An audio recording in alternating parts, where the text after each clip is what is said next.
उत्तराखंड में मुख्यमंत्री पुष्कर सिंह धामी के नेतृत्व में पारदर्शी और जवाबदेह शासन की दिशा में ठोस और निर्णायक कदम उठाए जा रहे हैं। सरकार का स्पष्ट उद्देश्य है कि राज्य को भ्रष्टाचार मुक्त बनाना और प्रशासन में जवाबदेही सुनिश्चित करना।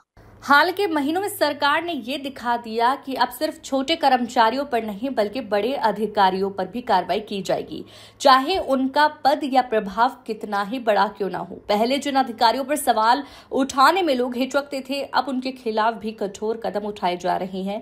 मुख्यमंत्री धामी की जीरो टॉलरेंस नीति के तहत अब तक कई वरिष्ठ अधिकारियों पर भ्रष्टाचार, पद के दुरुपयोग, आय से अधिक संपत्ति और वित्तीय अनियमितताओं के आरोपों में कार्रवाई की गई है। मुख्यमंत्री धामी ने स्पष्ट किया है कि सरकार की नीति साफ है, भ्रष्टाचार के खिलाफ जीरो टॉलरेंस और जवाबदेही तय करना।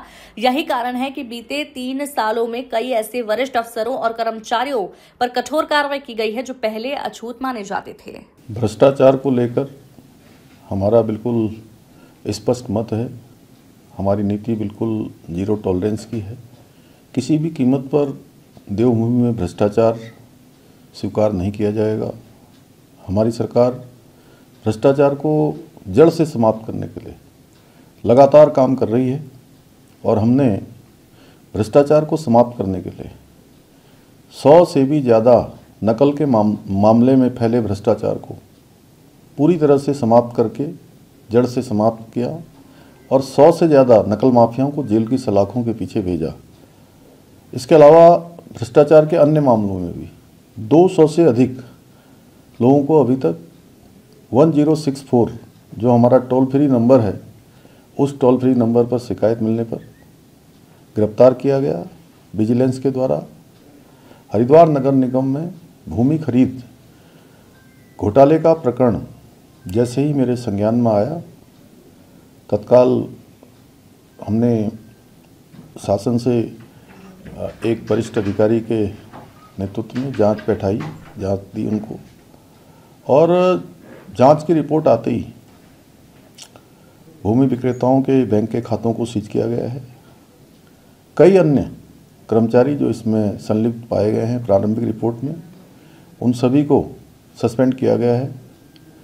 जांच रिपोर्ट प्राप्त होने पर उसकी समीक्षा की गई और समीक्षा करने पर तत्कालीन नगर आयुक्त, तत्कालीन जिलाधिकारी और प्रशासक सहित 7 लोगों को आज निलंबित करते हुए पूरा प्रकरण विस्तृत जांच के लिए विजिलेंस को सौंप दिया है।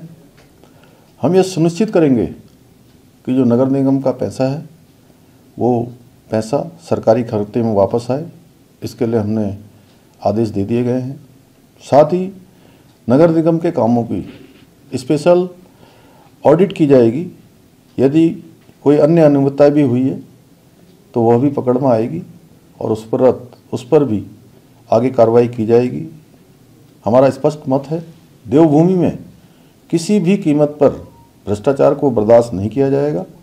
जनता को स्वच्छ एवं पारदर्शी शासन मिले, व्यवस्थाएं मिले, इसके लिए हम प्रतिबद्ध हैं, संकल्पबद्ध हैं।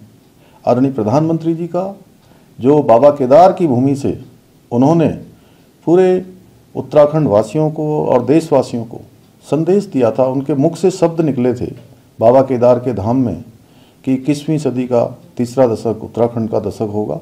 हम आदरणीय प्रधानमंत्री जी के उक्त कथनों को साकार करने के लिए निरंतर प्रयास कर रहे हैं। उसके लिए स्वच्छ एवं पारदर्शी व्यवस्था स्थापित करेंगे और उत्तराखंड को भ्रष्टाचार मुक्त करेंगे।